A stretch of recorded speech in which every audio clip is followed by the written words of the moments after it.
Can you dive deeper into verse 10? Absolutely. But let's look at the broader context. In Matthew chapter 22, we see that Jesus has already answered questions by the Pharisees, the Herodians, and the Sadducees. And we're told that they asked these questions to entangle him and to test him.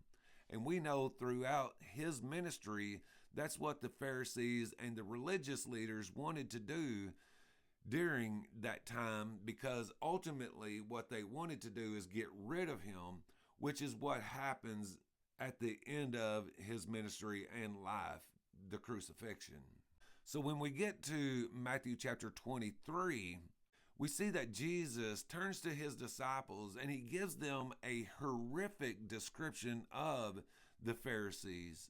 And these descriptions that Jesus says are because they want the best places at the festivals and they want the best seats in the synagogues. The bottom line is they wanted to be honored and looked at as if they were gods themselves. But past this section in Matthew chapter 23, the next section, he speaks directly to the Pharisees and pronounces woes on them. Those woes were judgments on their characteristics and their actions. So back to verses 8, 9, and 10, when Jesus says not to be called rabbi, father, or teacher, he is prohibiting honorific titles that would detract from the Father and the Christ. And as we see in verse 11, he desires that all of his followers, to include those who preach and teach, would be humble servants.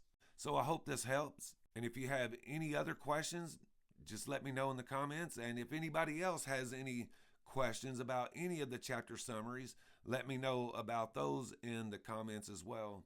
I upload a chapter summary of the New Testament each weekday.